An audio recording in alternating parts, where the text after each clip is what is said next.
Is-sena li għaddiet kienet waħda tajba u aħjar mis-sena ta' qabel għan-negozji f'pajjiżna.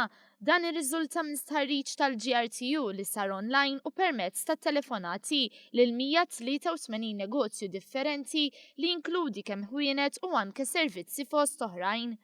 Il-Viċi President tal-GRTU Marcel Mizzi spjega kif kważi 50% ta' dawk li rispondew wieġbu li s-sena 2015 kienet waħda tajba u aħjar mis-sena ta' qabel. Darba il-respons kienet pozittiva, ġviri, bażikament meta saqsejnihom id-domanda kif jikkomparaw il-beħ ta' dis-sena ma' s-sena ta' qabel kien hemm isu bejwet ieħor 50% li qed jgħidu li marru aħjar mis-sena l-oħra. 63% ta' dawk in-negozji li jinsabu f'kumpless tax-xiri wieġbu li marru aħjar. Minnaħa tiegħu il-President tal-GRTU Paula Bela sqar li mill-istħarriġ ir-riżulta li s-sena li għaddiet kien hemm 27% li jagħmlu investimenti ġodda fi prodotti u servizzi.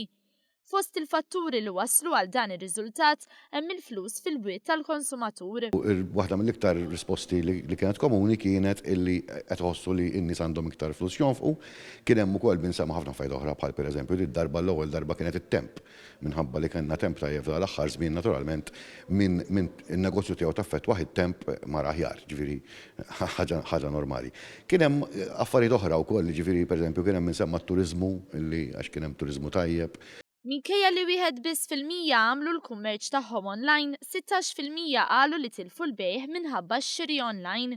50% qalu li kienu sodisfatti bl-andament tan-negozji tagħhom fi żminijiet tal-festi tal-miliet, filwaqt li aktar minn 50% qalu li wara l-festi fix-xahar ta' Jannar in-negozju baqa' għaddej bl-istess ritmu.